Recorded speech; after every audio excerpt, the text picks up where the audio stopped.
Firstly, as speaker coordinator on behalf of the whole PIEL 2021 team, I'd like to thank our extraordinary panelists for providing their insight over the past few days. It's been an incredible conference and we're thrilled with the results. We do hope to share the recordings of the panels and keynotes with you in due course, so please look out for them and feedback forms in your inbox sometime soon, as well as further information about our upcoming Careers Network, which we're also very excited to share with you. But for now, it's my pleasure to introduce to you all our bold and brilliant closing keynote, Farhana Yamin. International climate change lawyer, public speaker, author, and social justice activist, Farhana has expertise in strategy and coalition building internationally at UN climate negotiations, a policy expert with 30 years of experience on UNFCCC, Kyoto Protocol and the 2015 Paris Agreement and global governance, low emissions, climate resilient development strategies, adaptation, loss and damage. Farhana's career and insight, we felt, was an excellent way to finish with a flourish as we look to the future and to COP26. So without further ado, it is my pleasure to hand over to Farhana. And thank you again, Farhana, for your time and for sharing your expertise and insight with us today. Oh, thank you so much to PIEL and to all of the colleagues, to Lois and to Olive for inviting me and introducing me with such generosity.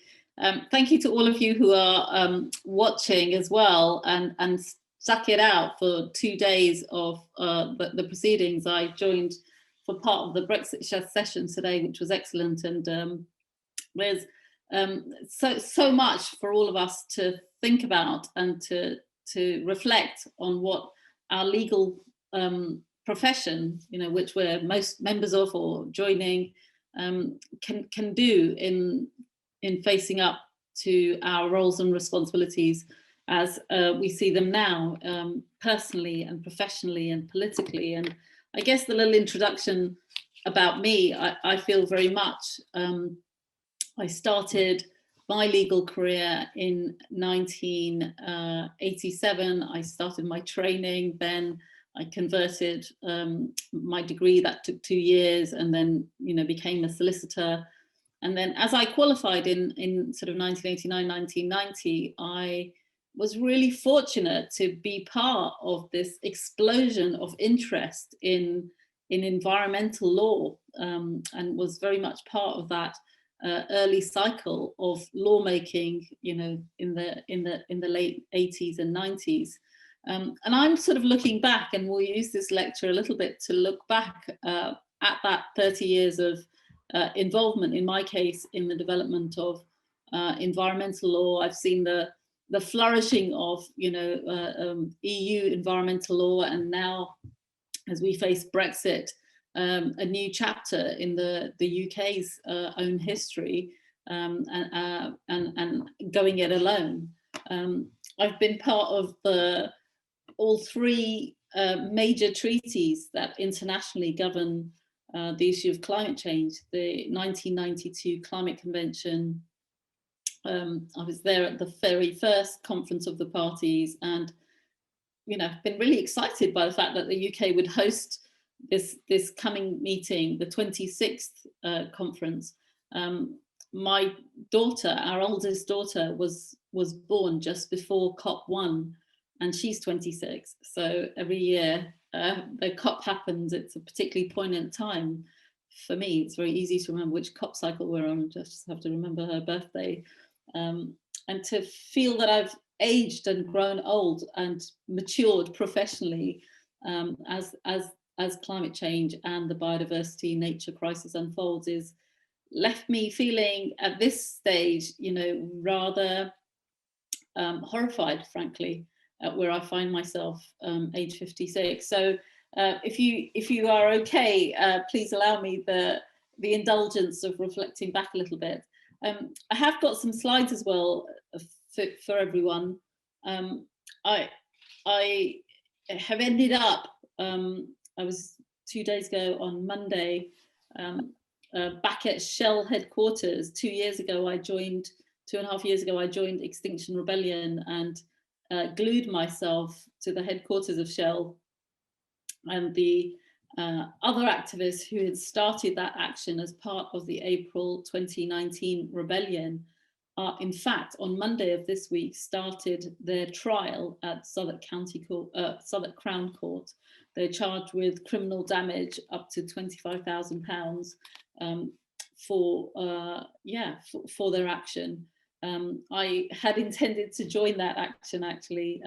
My super gluing, though, has not resulted in a charge being brought against me, despite me being investigated. I was told about 9 months later that they weren't going to press charges. So I'm very, very much this week, as we are here and reflecting on the 2 years worth of rebellion, the COP being hosted in this country, the key year for the upgrade of the Paris Agreement cycle, very much in that where have we got to mode. So let me just share the screen a little bit here. I've got 1,000 tabs open, as you can see. Is that okay? Can everyone see that? Yes, I can see that, Farhana. Great. I'll just make it full screen then for everyone. Yeah. So I thought the most compelling thing that we could think about is, we're very much seeing an age of protest. We're in an age very different from, I think we had, 10 years, 20 years, 30 years ago. There were protests, to be sure, but I think, all around the world, there's a huge set of expectations and a huge disconnect between the political systems and those not meeting the expectations and not serving the people or the planet well. We're facing a very dangerous situation worldwide. Both all of the major ecological sort of tipping points, have been breached or maybe close to being breached. Whether you look at, fisheries, oceans, circulation, soils, land degradation, deforestation. You name it, climatically, we're well over the 350 parts per million that scientists suggested was a much safer limit. So we're really facing a dangerous situation. And in the face of danger, I really love this Hokusai, the great wave. Actually, the focus is on very much this dangerous wave, but if you look underneath, these are three canoes, three fishermen who are, going about their normal business of catching fish and bringing it back. So in the face of danger, we do have to think and do things differently, but we also are very much doing that in the face of both the immediate health dangers, the economic fallout from that, which we're now truly in, but against also this backdrop of an ever deepening sort of recession, which could tip many countries into a huge debt crisis, already is, but also against the backdrop of these bigger climate and biodiversity nature collapse crises, which could make very large parts of the planet more inhospitable, and more difficult to live in than they are already for some people. And I sort of stress that because large parts of the planet are already, facing huge ecological challenges, increased floods, droughts, increased typhoons, tides, desertification. All of these are making very large regions of the world, especially water stress, very difficult to survive in, and a lot of people are having are already being displaced or are looking at their longer term survival in those areas. So very quick overview of the legal side of things, and I've been involved as a key strategist and as a negotiator in the Paris Agreement, which was the successor agreement to the Kyoto Protocol. So many of you as lawyers will know that the Kyoto Protocol was a follow-on protocol containing legally binding targets and timetables for richer countries that was negotiated from 1995 to 1997 and entered into force very rapidly. And every single country was a party to it, except the US, which rejected and didn't take part in the Kyoto Protocol, but devised actually many of its carbon markets and so forth, but did not become a party to it because it couldn't go, the legally binding commitments could not command political and legal support sufficient to ratify it through the US Senate. And so we had to negotiate an agreement which in the end could command the support of the US and didn't require ratification by the Senate. And that's why you have the Paris Agreement, which was devised as a legal container and contains a mix of legal norms and rules. And it was agreed in 2015, and essentially the carbon targets, the emissions targets, the mitigation action plans called nationally determined contributions are in this sort of legal no man's land where they are not legally binding in terms of their outcomes under international law, but they are presented under the legal rules of Paris. And those commitments, when we added them all up, like what each country had promised to do back in 2015, when they were submitted, were wholly inadequate and were adding up to 2.2 to 3 degrees. So the issue is really, have we caught up and are we on track now to the Paris goals, which were to keep global average temperatures well below 2 degrees, well below is a really important word, and nearer to 1.5, which has become essentially the accepted, safer global goal that scientists have said we should keep to. So in my sort of overview, I want to quickly run through where we are on the international legal accountability of governments under the different frameworks and you know, where we need to be. I'm going to ask some big questions, including like, you know, what is the role of our profession? What is the role of lawyers? And have we become as bad as big oil? By which I mean, you know, are we really able to contribute in a positive and progressive way, which is where I started as a young lawyer, thinking, you know, armed with law, I was going to change the world and, you know, create new laws that would protect the planet and Earth. And I'm not so sure about that right now. So I'll skip that. These are the big picture goals of the Paris Agreement, you know, to keep a sort of under a 5-year cycle, keep temperatures below 2 degrees, strive for 1.5.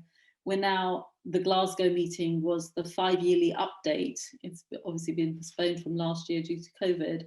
Finance, we were supposed to help poorer countries and those with a greater need for climate finance and adaptation finance, as well as loss and damage. Paris, for the first time, contained a legally binding article asking parties to cooperate and develop support mechanisms for loss and damage.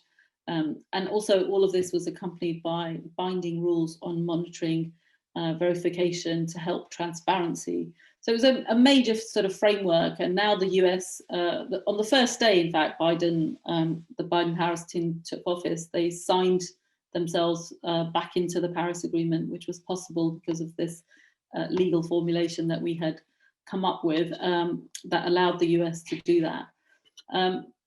So the big picture is globally, we're supposed to go under Paris to net zero emissions by around 2050.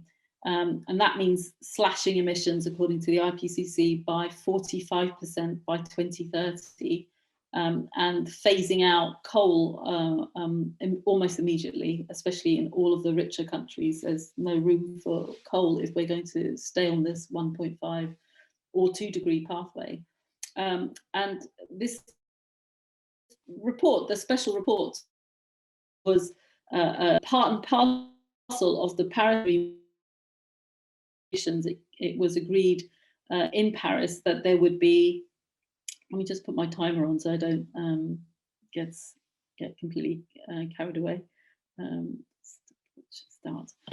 So yeah, this, and I make mention of this special report on 1.5 that came out in 2018, mandated by the Paris Agreement negotiations themselves. That said, essentially 1.5 is a much safer target for the whole of humanity. Obviously, the frontline countries that I worked with, the small island states, had been arguing for this temperature limit since 2009. So for me personally, as an advisor to these countries, at the COP15, which was in 2009 in a place called Copenhagen, which collapsed, by the way. It was another one of the few agreement conferences that absolutely resulted in a diplomatic disaster. 130 countries had put on the table that the global limit should be nearer to 1.5, and they had put that on the table back in 2009.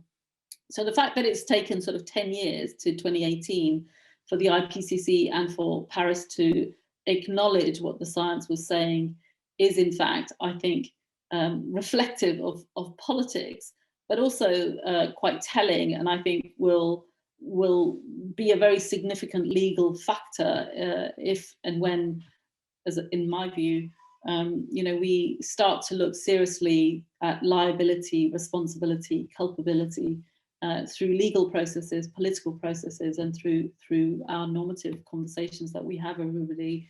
And that's why, phrases like Shell knew, Exxon knew, companies and countries and culpability, it's increasingly recognized that we haven't done enough in the last 30 years. And in fact, we've done too little and are doing, stuff too late.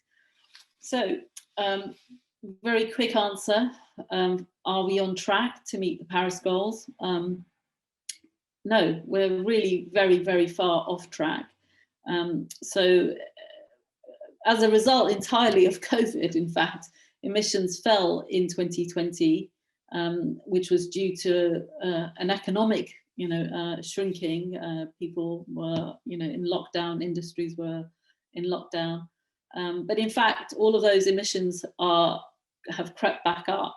And the kind of drop that we had last year in the early first half of the year is the kind of drop that we need annually from now to 2030 if we're to stay on track for 1.5. So the scale of how much society behavior needs to change, behavior, expectations, norms, the way we do things is absolutely enormous. And we're not anywhere near that yet. So this just as a quick, many of you, I realize, will be reading this on screen, but you can just look at the colors. So the colors are, only 8 countries which have put in NDCs. This is the revised targets. This is at the end of 2020.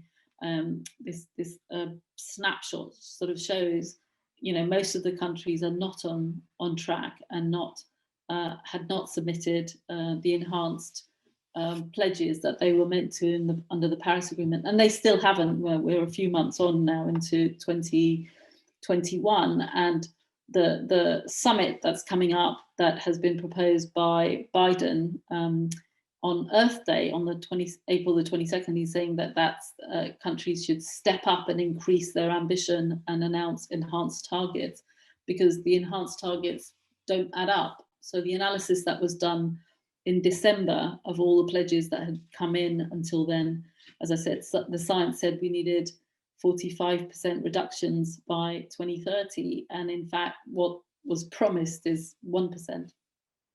So a small pause to let that sink in, let in the fact that this is exactly where we are. So even if after this China came in and the US is going to come in, it's very unlikely that we will make up the other 40% of emission reductions here that are needed. So yeah, just some more analysis of where cities and businesses are. So cities and businesses, you'll hear a lot about countries and big regions of the world adopting their own targets, and that is happening, and it is hugely powerful, and it's hugely wonderful to see also this idea of net zero driving goal setting, and there are more and more companies and businesses stepping up.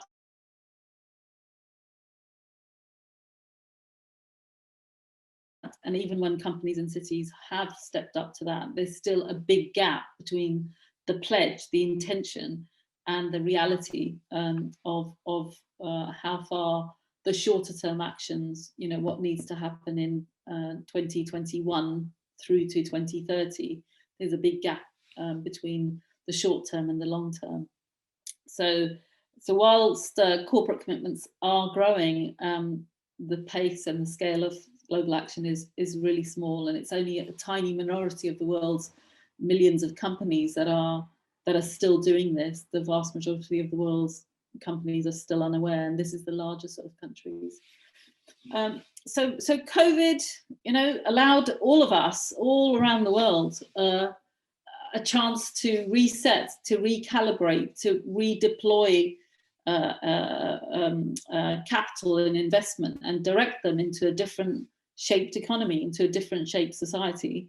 And report after report that came out last year and are still coming out, you know, say that governments, all of them say more or less the same thing, which is governments have a once in a lifetime opportunity to reboot their economies and to shift, you know, investment in a different direction, to shift lifestyles, to use the fact that people have got used to a very different way of working and thinking, and in a way that is going to build the economy in better. So the big phrase, you know, build back better, was the great hope, frankly, that kept me going last year. And so, yeah, are we building back better? Basically, no, we're not really building back better. Some money is going towards the kind of economy that would be compatible with nature and with climate action, but especially in the UK here, it's not going to that. And as I said, global emissions are rebounding and large parts of the economy are back on track as usual. So another summary of a report that came out in November of 2020, just a few months ago. So the kind of scale of what we need to do if we're going to, you know, transition to a nature respecting, a climate respecting future, you know, is we'd have to ramp up renewables by 6 times the speed that we're doing now. We'd have to transition to electric vehicles 22 times faster. There's a lot of tree planting, you know, rewilding initiatives going on, but actually they need to also be around 5 times faster. Coal is got to go, you know, even faster than we're phasing it out. It is already coming out of the energy mix in many countries, but, you know, many countries like China, Japan, many others are still very reliant on coal. We still have in this country, the UK government has now, you know, under intense pressure, sort of said that they may look at the Cumbrian coal mine that has been proposed. Originally, you know, only a couple of months ago, they said, well, that's not any of our business. And by the way, that coal is essential because it's needed for industrial uses rather than anything else. So all of these things, you know, leave me with deep pessimism on many days. And obviously we have to keep going. We don't give up, but the scale of what we need to do is large. And there is, you know, for those of you who want to read this, is an excellent report that was done by Systemic, which is kind of, it's an organization that, you know, crunched the numbers, and it said, actually, you know, we can create lots of global jobs. We can come out at net zero much faster and quicker and more resilient. If we do that, we will be able to get back on track. So there's turning quickly to COP26. So as I speak, I was checking on my different news and WhatsApp channels. We've got the delayed COP, which is supposed to be held in November of this year now. So it's already a year late. In fact, the delay has, you know, allowed maybe some better targets to be set and some enhanced ambition to come in than, excuse me, than might have been possible. But formally on the agenda, we've got a completion of a set of rules that had not been agreed at last year's COP, sorry, the year before's COP, on the sort of carbon markets, essentially, how much countries and companies can rely on not reducing their own footprints, but buying offsets or using, paying others essentially to reduce emissions. We've got a whole set of issues around what are called NDCs, like the submission of these 5-yearly pledges and updates about what they look like and how rigorous they are. We've got the rules for what's called the global stocktake, which was under the Paris Agreement due to happen in 2023, but I think now is even far more complicated because of the delayed COP26.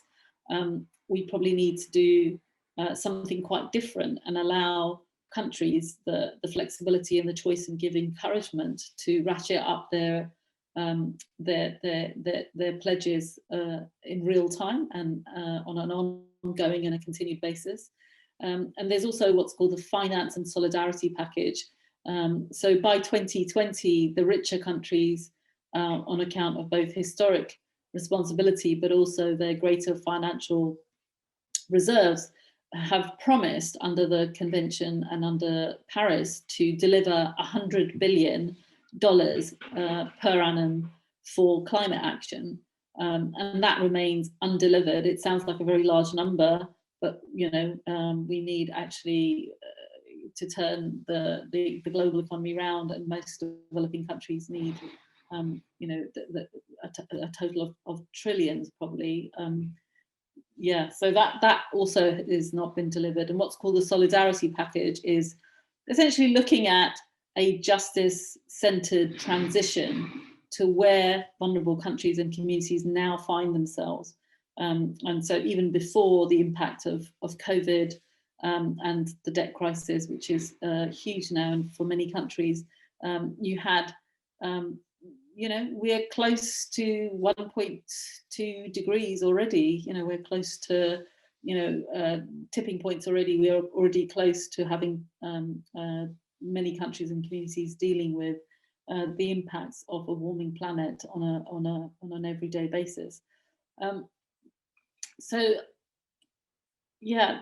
wanted to turn to the expectations and the agenda. The agenda for COP26 is so different from the expectations that the global public, especially our young people all over the world, have of what politicians should be doing. So, there's a great deal of, in the last 2 or 3 years, from the climate side, from social justice activists, from Black Lives Matter, challenging, the kind of systemic injustices, and climate is one of the largest ones. And so there's a great deal of mismatch. There's a big mismatch that's brewing that is affecting also the preparations of COP26 itself, because on the street people are asking for radical change, and they're already pointing out, and have been pointing out for the last couple of years, that the insider processes like the COPs are not delivering. There's as I said, those discussions have spilt out. It's kind of become obvious to a lot of people that the emperor's not wearing any clothes. And there's a picture of me 2 years ago in the center of the screen, having failed to get quite to the entrance of Shell. I did make it to, there were about 25 policemen who stopped me. I went through the barrier and glued myself in the end to the entrance way. And then 2 years later, this is me on the right-hand side, outside Shell, just out of shot where the police are at the back on this one, is a set of a samba band and others in COVID times doing a COVID-friendly demonstration, because we now know that actually, these companies, including Shell, have known about climate devastation for the best part of 30 plus years, and have during that time actually undertaken lots and lots of actions to try and slow down climate action in the public domain, often through changing narratives, often through greenwashing, often through clever marketing. They've BP and others, for example, initially tried, as a result of very, well researched and funded efforts, to essentially get consumers to take the responsibility for climate emissions, for everyone's climate emissions. So it was this systemic problem of the way in which energy is produced and consumed around the world was turned into an individual choice, as if I personally could, just simply switch, press a switch or change my supplier and then would become a green supplier, whilst they just continued actually to dig out fossil fuels from the ground and not do anything too different. If you look at the capital expenditure of these companies, investment in renewables is still a small fraction. If you were to draw a circle, it would be a tiny little wedge, of 3 to 5% of their capital expenditure and investment is going to renewables. 95% plus is going still to digging up fossil fuels. And so part of the greenwashing effort is to try and convince you that that isn't the case, that somehow it's the other way around. You'd be forgiven if you're an ordinary punter for thinking, beyond petroleum means that the company is actually, moved into becoming a renewable energy company, not that it actually has stayed almost the same. So yeah, my frustration with how far, as a lawyer, and my own efforts as helping the international legal rules and helping actually devise carbon markets. I was involved in the setting up of the EU emissions trading scheme, grew from the realization that since 2015, the top 5 oil companies had invested 1 billion in influencing public opinion. So the top 5, oil companies, Shell, Exxon, Total, Chevron, had invested $1 billion essentially on lobbying, marketing, and greenwashing. And that was my trigger, actually. That report came out with that figure from a researcher's called Influence Map. And it just felt like we're wasting our time. We should be exposing what's actually going on. We should be telling the truth instead of, saying let's have another COP meeting to discuss this. And in many of the recent COPs, they've become, huge huge sort of what we call it, captured by vested interests. So all of the big emitters have fancy pavilions and pay millions of pounds for showcasing their green efforts, again part and parcel of this greenwash. And so it seemed to me, actually, I needed to tell my truth. I needed to speak my truth. I needed to say, the COP isn't going to solve it. Putting all your faith in the COP, putting all your faith in national legislation following, and aligning itself with climate science isn't working, because what you need to know is actually business as usual is taking place, and you're not being made aware of it. Or when solutions are proposed, it's completely the wrong solutions that are inadequate, like consumers will be told to change their individual behavior, whilst just three, as I said, in 2019, just 3% of 115 billion of expenditure was going to renewables, 3%. So my money wasn't going to make that much of a difference. My switching anything wasn't going to make a difference to this long-term investments that were going on. And that was the reason why I chose to, and still believe, that non-violent civil disobedience is vital, and that we won't be able to negotiate and engage with some of these really powerful companies on an equal basis as insiders.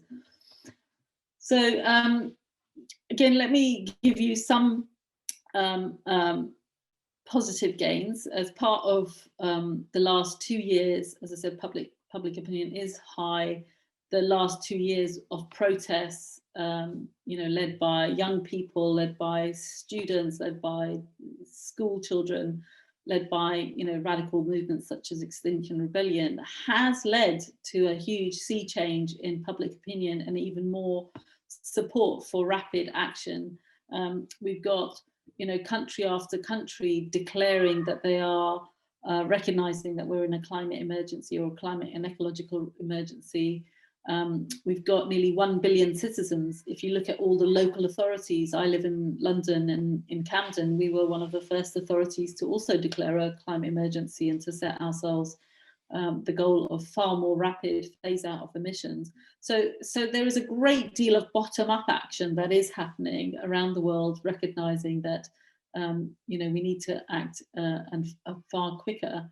We've also got far more radical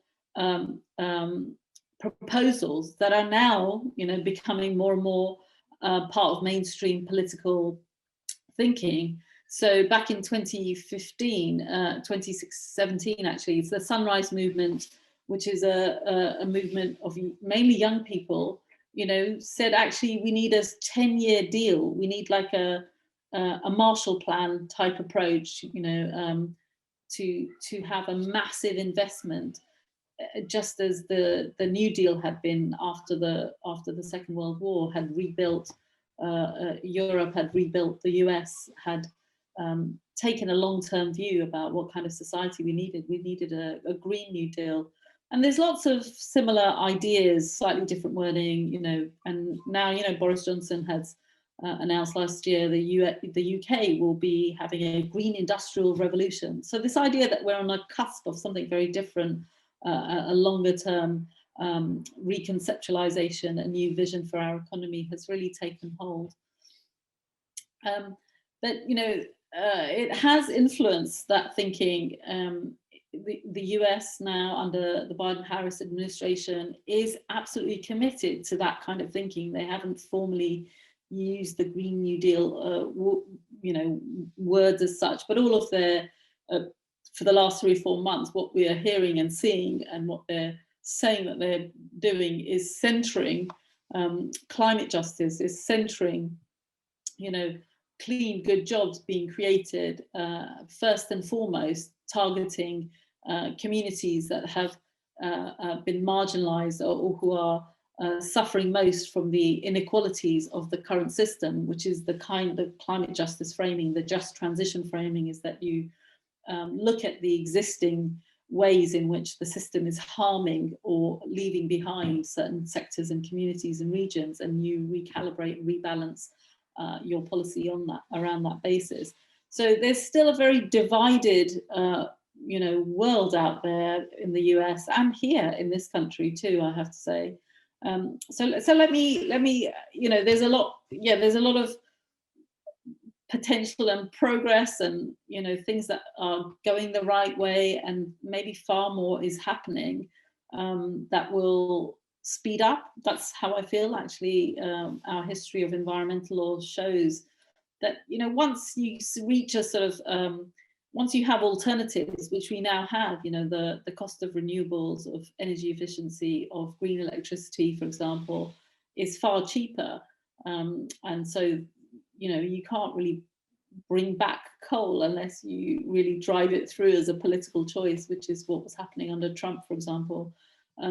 So there is a lot of progress, but what is the role of the legal profession now? You know, what is, if you're starting off as a young lawyer, what would I be thinking? What are the challenges that are being faced out there? So there's just 2 quick slides at the end, and then I think my voice will have to rest. So certainly there's a whole group of progressive lawyers in law firms, in universities, in law clinics, you know, in specialist now organizations who are trying to put, you know, some accountability to try and sue essentially bad business and bad business models, you know, and to make them untenable, whether it's Shell or whether it's putting forward the concept of ecocide, which is now being discussed more and more. It's, you know, got now around 20 countries who said they're interested in supporting it.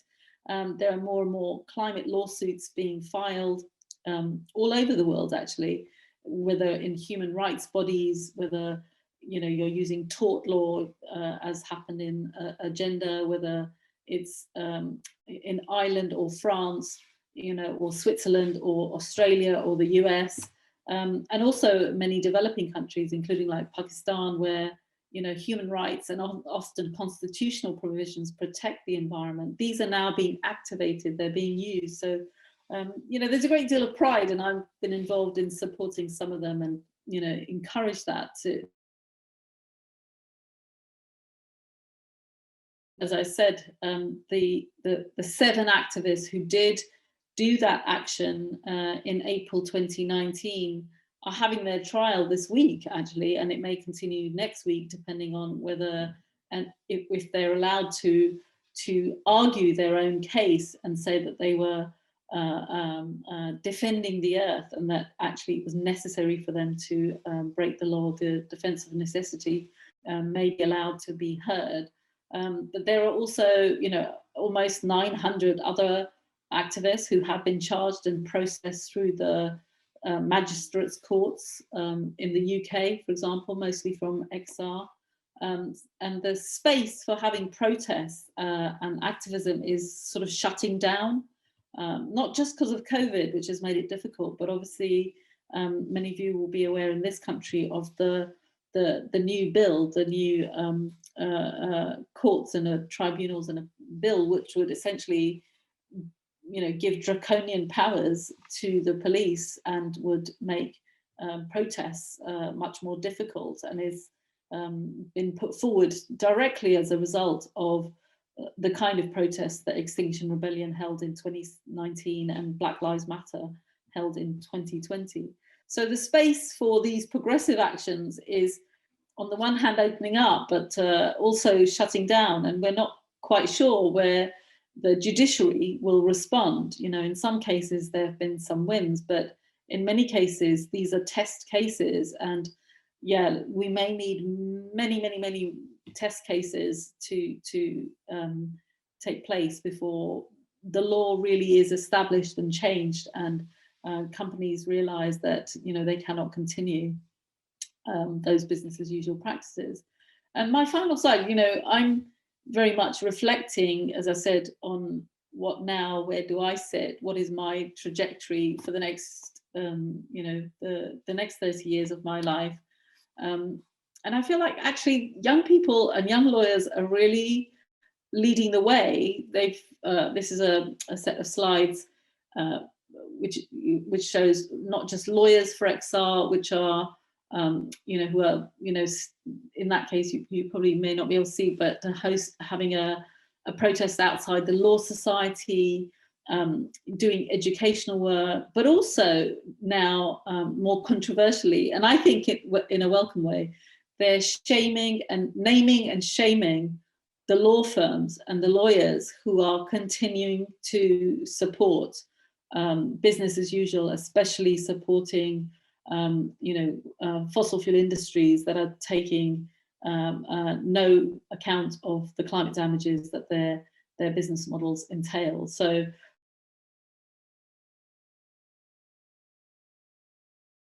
on the website called, it's done by some law students for climate accountability, who have ranked, the law firms for their climate credibility, and a lot of the mainstream firms get Fs.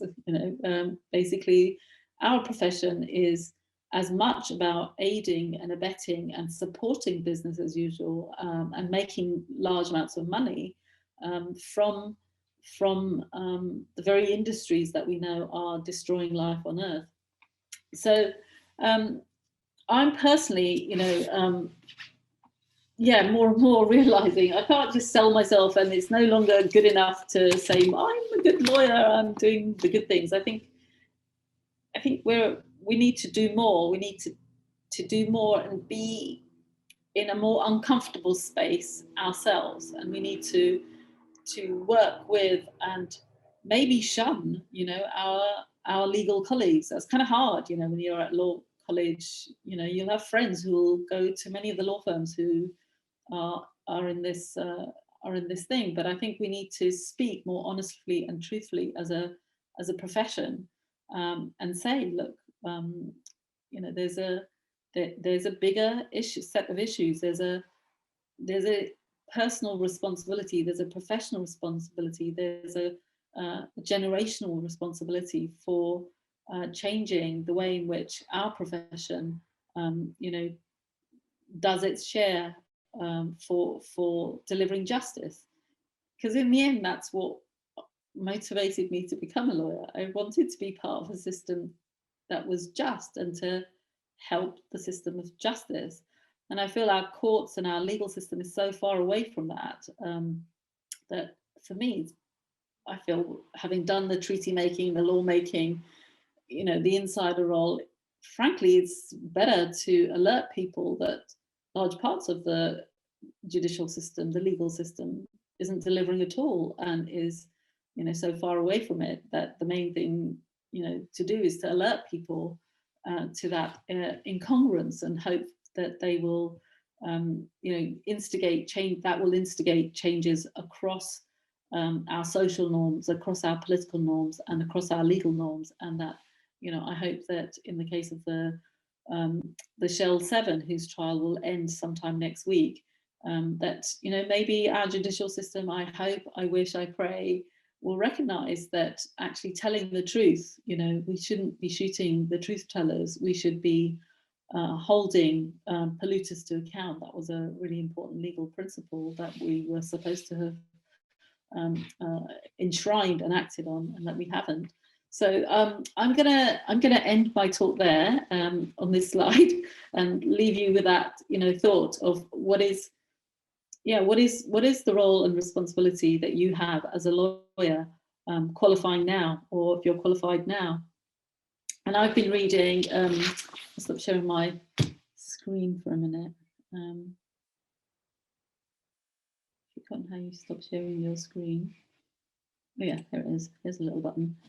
So yeah, I've been reading actually, Simon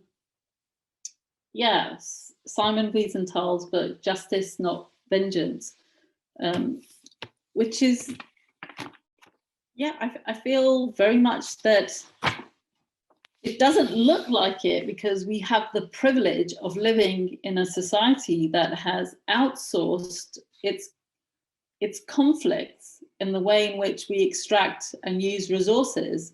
You know, especially here in the UK, we've outsourced so much of the stuff that's dirty to produce, or involves, you know, appalling labour standards, or involves, you know, essentially modern day slavery, whether it's the fish we consume, or the clothes we wear, or the mobile phones with the coltran. You know, it's like our lifestyles are based on, you know, hiding, you know, that supply chain of extractivism and misery. And we are, you know, sleepwalking through a period of the most gross human rights violations, bigger than those that led to the Nuremberg trials right now. And because we can't taste, smell, you know, greenhouse gases, and they're part and parcel of our lifestyles, we find it easier to sort of shut away that reality. And Simon Wiesenthal's, in his advice, you know, which is almost the end chapter, to my young readers, he wrote this in 1989 when I just qualified, and I hadn't read this then. He writes, "Survival is a privilege which entails obligations. I am forever asking myself, what can I do for those who have not survived?" And that's where I sit. That's where I'm sitting right now. You and I on this call, we are privileged to be living in a country with huge resilience. And we have an obligation to those who are finding life more and more difficult. They were finding life more difficult before COVID and the recession, you know, happened. And they're going to find life in the next 5 to 10 years when we may reach the 1.5 limit, you know, devastating. And to have 30 years worth of climate negotiations and to end up at this, it's really tough. So I feel like more and more we have to have survival strategies. We have to have legal strategies that allow us to just bear witness and to start holding those who didn't change and resisted and actually made things worse knowingly whilst they could change. We have to hold them to account. So that's, sorry to be emotional, but that's where I am in my legal journey. I hope that wherever your legal journey is, you'll find ways to shape the world into a better one. Yeah, I'll take a pause there and want to say thank you, and I'll just have a sip of water and be very happy to read through the questions and to... Thank you ever so much, Farhana. I completely appreciate and agree with where you're coming from there. And I too feel guilty that the things I take for granted each day are often and it's something we've discussed over the course of this conference, which has been really important and necessary, but understandably completely upsetting to realise that we're dependent on these things and not realising, not taking into enough appreciation where they're coming from. And we did have a very good chat yesterday, particularly in the COVID workshop about mineral extraction. So thank you very much for sharing that. We've had lots of lovely questions come through talking about a range of different points that you touched upon. And I thought perhaps it'd be good to start by asking one that came in about your experience. Farhana's experience is very impressive. What got her involved in the environmental movement first, and does she have any advice for young people hoping to go in a similar direction?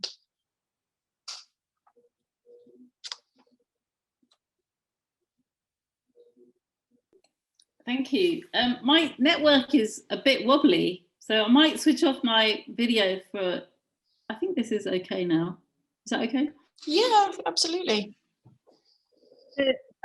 Yeah, I think sometimes luck plays a really big part in one's life. I really want to say that. So actually, at the age of, from the age sort of 15 to 21, I was involved in many other movements, including Rock Against Racism. So I was involved in the anti-racist movements of the 80s and 90s. I was involved in the peace movement. I went to Greenham Common, and I was involved in the feminist movement, So these are the movements that I was involved in. And actually what's really wonderful is now the climate movement is realizing its linkages and that it's necessary for us all to deal with these different injustices. These are all systemic injustices that result from a capitalist system, which is based on white supremacy and patriarchy. And I know that this sounds like a bit of a mouthful for many people, but actually, the systemic way in which wealth has accumulated, and whether it's the gender gap or the race gap or the global north-south gap, it's very linked. So I feel like my experiences were from those movements, and actually I set those aside a bit, when I became lawyer, and I, was very much convinced that we could tame capitalism essentially and change it and make it nicer and make it through law, change it for the better. And I had seen, for example, the Equal Opportunities Act, the Sex Discrimination Act in this country. So I remember going to my law firm and one of my first assignments was to write briefs on those. And we'd solved, the ozone crisis. So I really felt at that time law could be a really powerful tool. And it is a powerful tool. And we have, now that we have changed the world. Net zero is being enshrined and legislated for in many thousands of companies and countries and cities are going to pursue it as a result of the legal changes. I'm sad that they haven't happened faster and quicker, but yeah, there's still a huge place for using law as a positive and progressive tool. But I see more and more that these different struggles, these different injustices are linked, and I don't have to just do one of them. That doing them together, what's called a more intersectional approach, is probably better. I think you're absolutely right, and it's great to hear your thoughts on absolutely how the bigger picture is everything is linked, and it's really important that we take important measures to deal with systemic racism, sexism, whilst also putting in place environmental safeguards, as that is the way to build a truly sustainable and supportive society for everyone. You're absolutely right. Some other great questions. What has been the greatest changes in environmental activism since you started until now, would you say?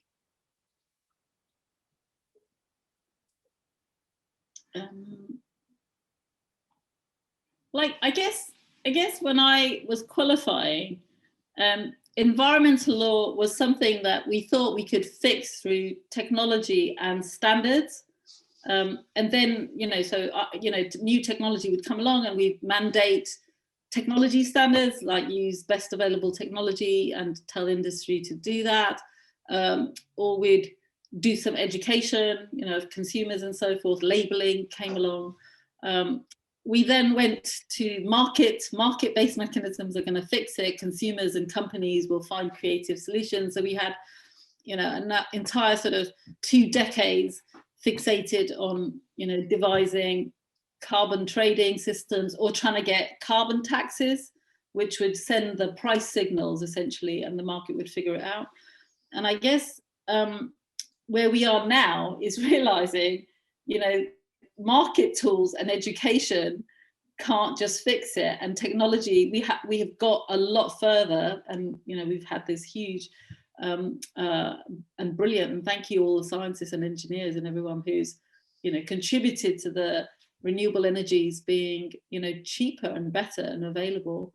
So we've got all of those mix of things, but we haven't been able to shift power, and power is what is important. And I don't mean electrical power, I mean political, economic power, and vested interests who've slowed down actually, and are still slowing down the adoption and diffusion and the use of all of these technologies and lifestyle changes. And they're getting in the way, because actually people like all those things, they're getting in the way, and they've distorted the political system because they have enormous power, and they control large parts of the tax revenues in many countries. The state coal or gas industry or oil industry is a really big player. It's a really big cheese.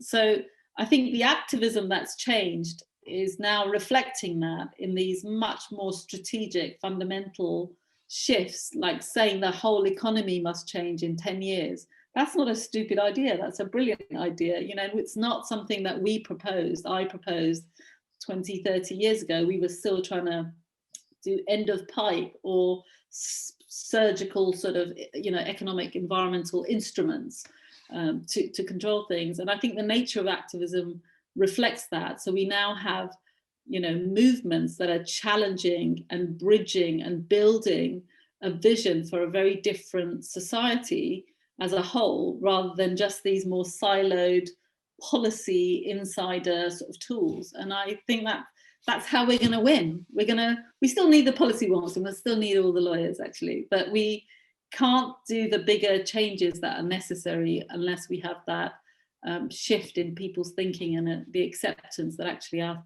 whole system sucks actually, and we need to just change it, completely. So I feel really pleased about that.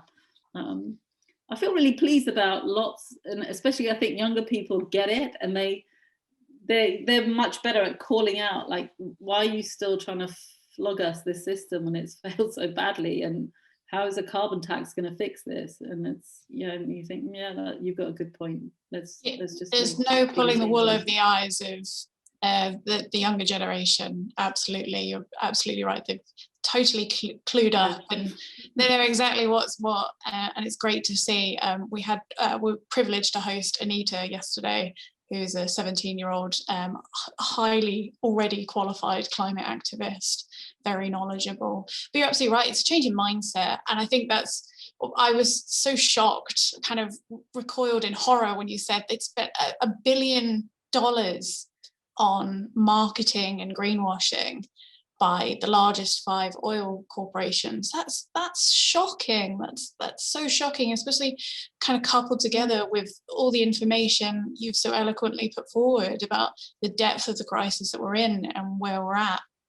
And I really appreciated your comment about kind of the stark difference between the agenda versus public expectations of COP26, and how being so clued up nowadays, we're so excited to kind of get things moving in the right direction, that we're kind of pushing along the agenda, trying to make it more appropriate for the crisis that we're absolutely in, we find ourselves in. Another good I'm question. still here, just my connection's a bit wobbly, so I'm switching. No, you're absolutely fine. This is a really great, interesting question. How can we address the disparity in climate protests for people of colour? In Extinction Rebellion, there's a huge focus on everyone being one of the arrestables, but the impact on POCs tend to be more severe. How can we prevent this problem going forward? And I think that leads in particularly well with the new police bill that you touched upon and its impact upon peaceful protesting, like we've seen over the past few years with Black Lives Matter and Extinction Rebellion.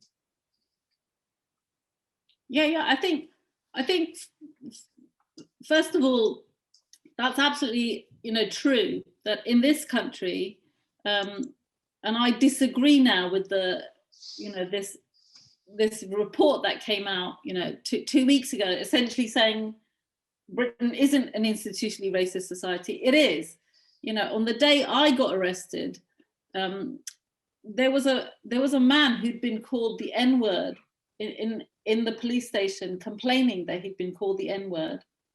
That was the reality, and the police there were very embarrassed that I was witnessing it and all these other people were witnessing it. They didn't want to see that. So there's absolute explicit and hidden racism in this country, and it is very much the judicial system actually is very much meeting that out, replicating and reinforcing that through right from the arrest to harsher sentencing, to our children actually, who are, black children, black boys are more excluded, even in what we don't see as the judicial system, but in, hearings, all of these processes. So I totally agree with that. I think on XR, there were a huge number of racialized people who were in leadership posts in Extinction Rebellion, actually, including myself and many, many others, who took part. And some of them were very clear they didn't want to be arrested and were in roles that did not put them at a danger of that. And others like me who felt, I'm also a privileged person, I need to step forward and need on behalf of all of the global South who are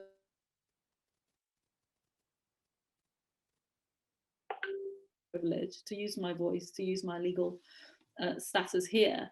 So I think that moving forward to now, I think there's much greater recognition within XR, which would have been far more helpful, that actually that division of labor was really important, that, recognizing and saying, and not saying that everyone should come out and get arrested and that they would be, that would be okay. They should have, made very clear that, people of color who didn't want to and were at greater risk shouldn't do that, and that they could play a different and even more valuable role in the movement, highlighting that.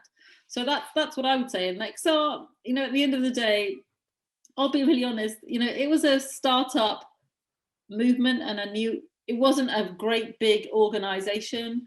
It was a movement, and it suffered from, you know, things happening very fast, very quickly. It had lots of different, you know, factions and wings, and it actually has achieved a huge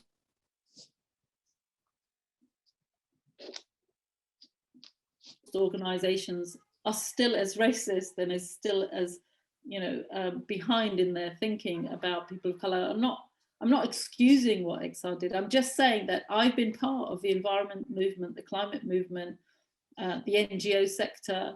There's a hashtag, charity so white, you know, so actually it's not the case that some other movements are so much better at this problem than XR. XR, I think, was a quick learner and you know, has made, you know, many different sort of changes, and more of those are happening right now. And I think as a final sort of reflection, you know, XR are out there on the streets with those who are challenging the new police bill, you know, they really are. So I think they've learned a lot of lessons about movement building and how to try and build a radical and more inclusive movement than maybe, you know, happened in the first instances. But it's a good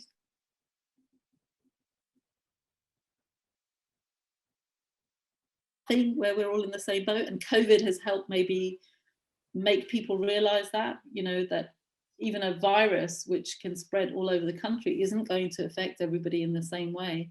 Not everyone is exposed in the same way. Not everyone is as resilient. Not everyone, you know, can shield or stay in quarantine or have access to that. So I think we're much more aware of who is at risk and who is not at risk, and I hope we can act on that in our movement building too. That's such an important point, the disparity between how people are impacted and affected, not only by things, as you rightly mentioned, like the pandemic and racism, and also environmental aspects, environmental degradation, pollution.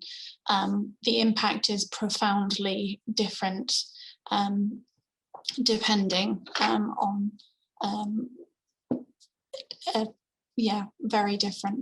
Unfortunately, it's a disparity that we need to work very hard to overcome.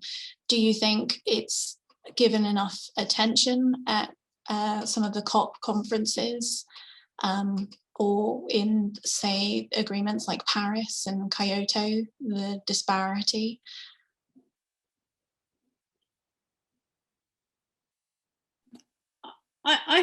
I think one of the things that this COP26 could do is really look at not just the 5-year Paris cycle, but the sort of 400-year cycle that we're in, which is essentially the start of the you know, transition from a feudal societies to global empires based on race and colonialism, which then capitalism and industrialization were part of. But we're now understanding actually the racism and colonialism came first.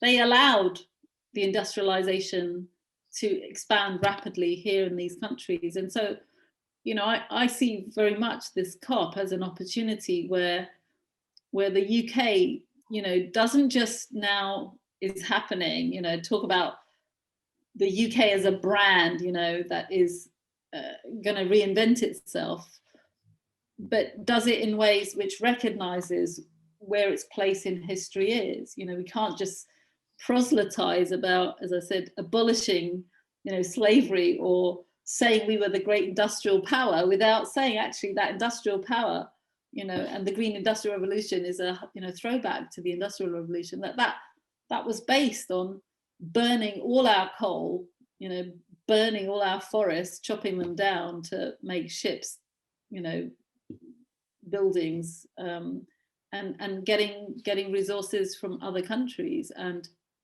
impoverishing them along the route. So I feel like part of that part of that discussion about what is the significance of this COP, what can the UK bring, I think the UK could be much more honest and humble and truthful, and actually that would be a better corrective, you know, and a healing corrective, And one of my sort of takeaways, someone is saying, well, what are all the three? My three takeaways for this COP26 would be that, you know, 2030 is the new 2050. So actually we should all be thinking about not just 2050, but this, you know, much more rapid 10-year sort of phase out that needs to happen right now.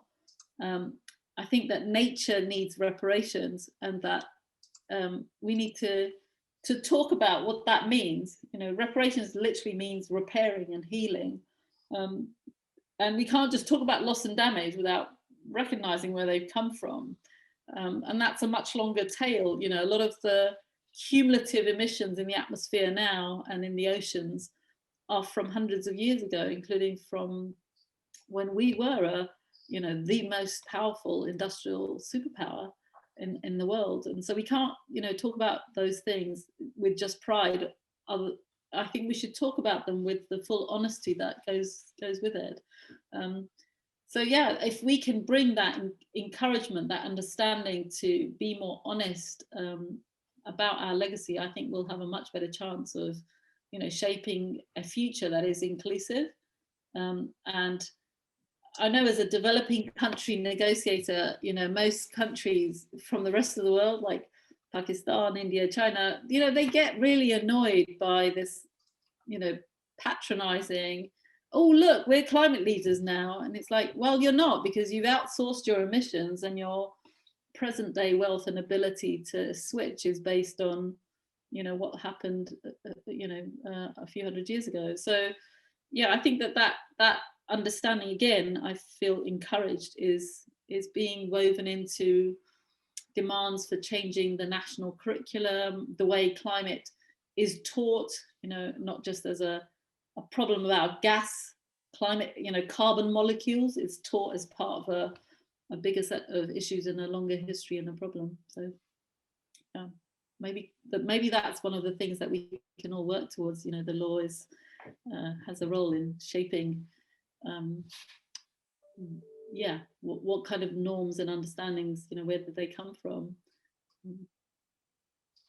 Thank you for sharing that. And COP26, it seems, I'm hopeful for COP26, but I've seen recently in the news that Greta isn't quite as hopeful and has considered that it should be postponed. Is that something you've also considered would be useful, or do you think we need to get COP underway this year? Oh, sorry, you're muted. I muted myself. I think we should try and have it this year, because it, you know, delay is often used by those who don't want action. You know, every quarter, every 3 months, 6 months, that there's a delay means that actually we're not turning around the economy to face in the right direction. We're not, you know, we're leaving, you know, countries to shoulder the responsibilities of dealing with climate devastation by themselves. So any delay is bad. You know, I don't agree with that. But at the same time, you know, I think that it would be really important for this to be a fully inclusive and transparent COP, and for it to be an ambitious COP. So I'm kind of like, it's finely balanced, and it may be very soon we'll kind of have a better understanding, because we have to make I say we, the parties have to make a decision about whether to postpone it, you know, very soon. And that means that's all dependent on whether these sessions that are called the subsidiary bodies that have the preparatory sessions in June, whether they take place or not. And it's almost pretty certain that a large part of those will take place almost entirely online for the first time. So I feel also like, hey, that's the new reality. Maybe we were gifted this opportunity to try and work together, you know, through these new platforms and technologies. And, you know, the UN has had 18 months to figure out how to solve some of those issues, which, by the way, have been open for negotiation for years. We've been trying to agree these rules for 5 years. It's not like everyone knows what everybody's positions are. You don't need yet another session for 10 days to have them. So I'm optimistic that some way will be found, but maybe a 3-month delay or something might be better. I think there's real issues about vaccine apartheid, which is what's happening in the rest of the world. Like, we're on our second jabs. I've had my first jab. We're vaccinating our people who are in their 40s, and in the rest of the world, that's not really happening. In very large parts of the world, they're not going to be able to have the same degree of security and the same degree of protection. So a bit of a long-winded answer, but I'd rather not have any delay at all, frankly. But for it to be safer, and for that to happen, we need to make vaccines available all over the world. I couldn't agree more with you. Sharing is caring, to put a bad pun there. But and you're absolutely right about the time issue. And got a question related to that. Seeing as there is so much to do in such a short time, and there are so many systems stacked against what needs to be done, how can people keep hopeful and avoid feeling overwhelmed? Oh my gosh, that's such a good question. I know. And there's some great ones in the chat. You're so wise for asking it, because I feel I've done that badly. Looking back at my 30 years, I feel I should have done self-care and seen that self-care is an act of survival and of thriving. And so I feel I've sometimes worked too hard and too, at a pace that I couldn't really manage, and that inflicted a lot of damage on my social relationships, my kids, my family, my partner, and so forth. So I feel like, take time, and these annual cycles, of the COP have really forced me to, it's like every COP is important. Okay, maybe a holding COP, but every 4 years or 5 years is a big COP. So I feel, one of my sort of understandings is, this is a very long-term issue, and, take the piece that you find joyous and do it well, but also feel free and give yourself the permission to rest and to go at your own pace. And you'll find that others will pick up the slack. There'll always be someone to hand the baton onto. So that's my sort of learning. And I feel like I didn't, a lot of me wanted to be always at the key meetings and the key moments and get the key contracts and projects. So I feel a little bit like I wish I'd been more generous and giving and tolerant and respecting of my own self and my body's needs.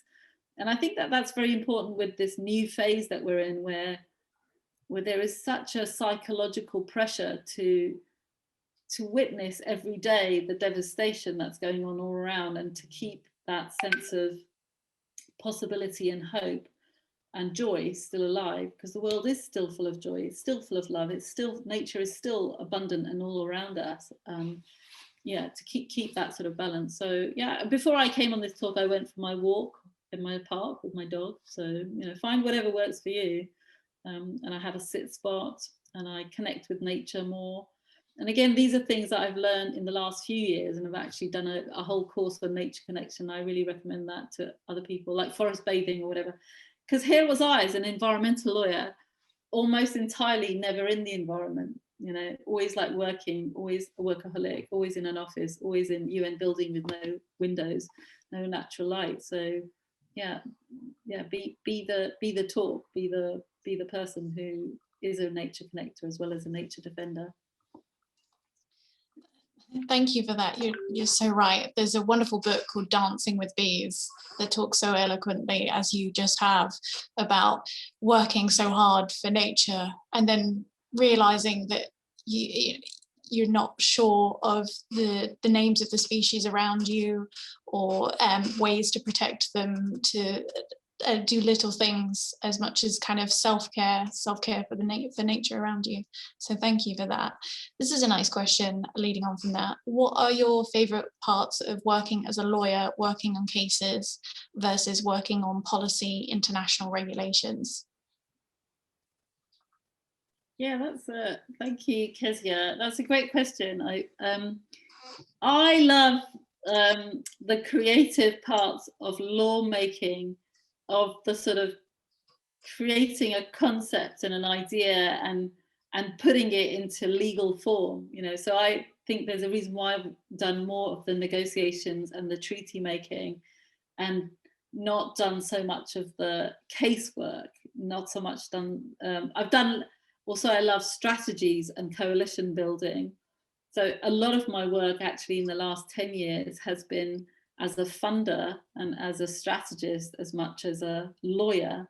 I'd say half of my work is, you know, that, because you realize that it's cool to have an idea, but actually to make that idea, you know, happen, take shape, be part of law, you need an awful lot of alliance building. So that's mainly what I've done in recent years. And yeah, I love that. I love also, I haven't got my book here, I love the rules of procedure.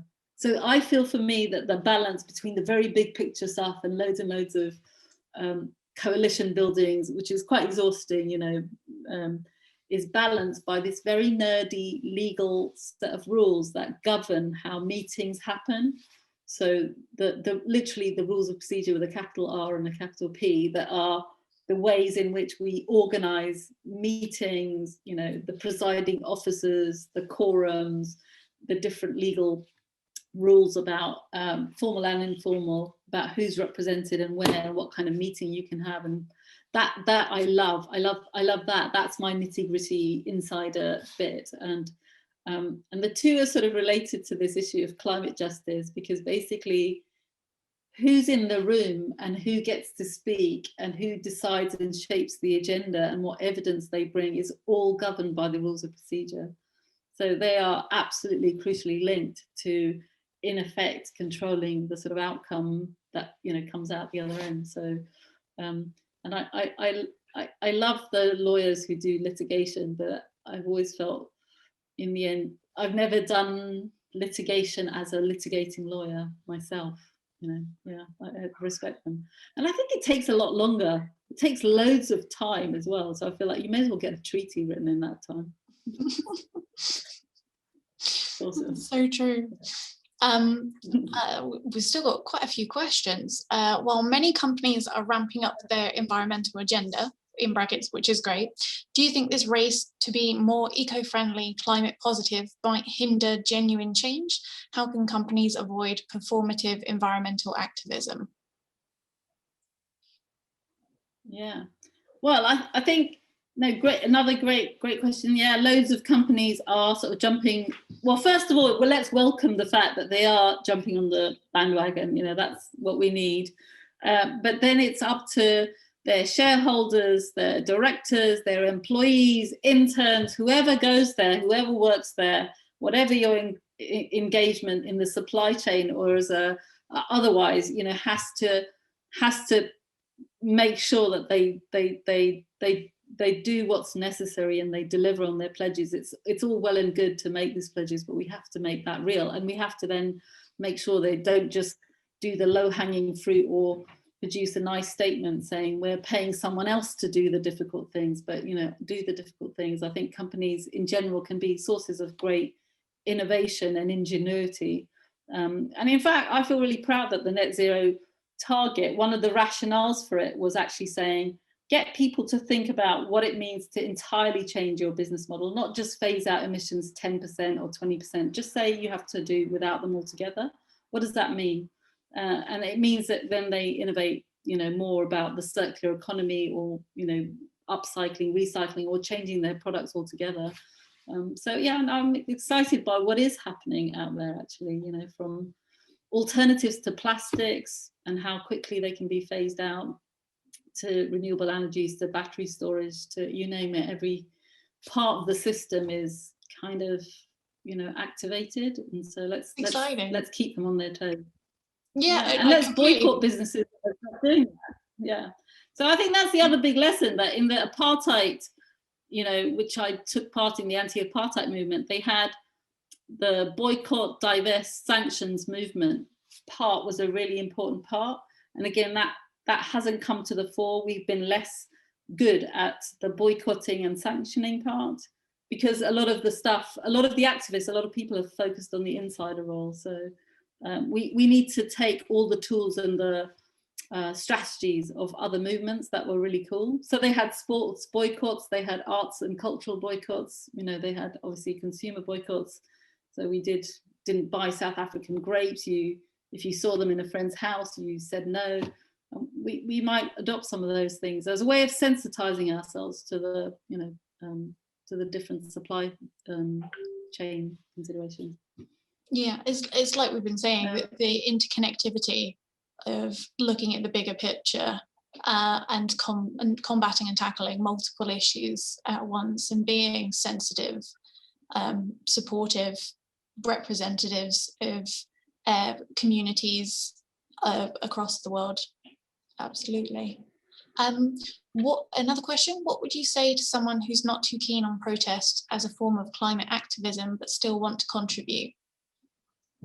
Yeah, I'm with you 100%. Like protesting is really exhausting. You don't want to have every weekend and every week like having some protest or a march to attend to. So I'm totally with you that it can be quite exhausting, and it has a certain kind of mentality and person who's quite, in many cases, quite ideological and passionate and driven, but that can be a really exhausting dynamic. And so I feel like do the positive, joyous things. And one of the decisions I've also made is setting up sort of local and hyper-local social action hubs, like climate and social action hubs. So you have a nice time. We did this pop-up called Think and Do in Camden, which was turning a disused space, actually owned by Camden Council, who gave us the premises for 6 months. And we've now got another space. So actually it's collaborating with the new economy. How long can we, whether it's recycling, upcycling clothes, whether it's rewilding, whether it's dreaming up of a different way our high street will look, do joyous, fun things too, because protesting is really exhausting. And again, I think the social movements that we can look back on, they had a protest part, but actually underlying it was a much bigger part, which was what is called prefigurative, or is a vision of how they wanted to live and be. And they carried that vision in how they conducted themselves. And often it was through the form of mutual aid and supporting each other. Before we invented, social welfare systems, that's what they were doing anyway. So yeah, just do the things that are making you joyous and happy. And yeah, I mean, that's a big question. Is like, when can we stop protesting? I just want to have a nice life too. This is what I'm looking at. I've done this. I wanted to retire at the age of 60. Definitely, that's what my generation of women, by the way. Now we've had the pensionable age pushed out and out and out. So when I started, the pensionable age for women was going to be 60. And if you were super clever and wise, and everyone's dream was to retire at 55, which is, I'm past that now. I'm 56. So yeah, I want to do less protesting and more living in joyous happiness as well. So yeah, let's get the revolution done fast. That leads perfectly on to the last question we've received, which is, what is the one thing you wish everyone would do as a small act of activism, maybe as a takeaway for us from this conference? I think yeah, engage in your local community. Set up some hyper-local initiative. It has to be 5 people, 10 people, it can be 2 people, but connect all these dots and, see how all of these legal frameworks, what they mean in your own life and in your own high street, in your own village, in your own town, in your own borough, because that's a longer sustaining thing than just doing one-off action. Make some climate social justice friends. Yeah, absolutely. Absolutely. I think those are very wise words to end our 2021 conference on. I just wanted to say personally that it's a huge privilege and honor to chat with you. They say never meet your heroes, but the answer to that is, well, you've got the wrong heroes. So it really is a privilege to meet with you, and you have an extraordinary career, one that I very much hope to emulate in some ways and be a big part of, as I'm sure, speaking on behalf of the rest of the committee, I'm sure they'd say the same. And it really has been an honour to host you as our closing keynote for this wonderful, really wonderful conference. So thank you ever so much for coming and sharing your expertise and your time with us. Really cannot tell you how much we appreciate it. It's been a wonderful conference. Thank you everyone for attending. Please do check out the feedback forms that will be coming into your inbox, and stay tuned for further information on the network that we're building, that we'll be launching later this year, which we're very excited to share with you all about. But thank you again very much for coming, and thank you again, Farhana. Thank you so much. Thank you. And thank you to all the participants and the great questions. And it's a real honour. I'm really thrilled to have been part of this. No, thank you. It's so wonderful to have really important, necessary conversations and push forward as we need to urgently, not just for the climate, but for each other as a community. So thank you. I will end us there. So take care, everyone. Have a lovely evening.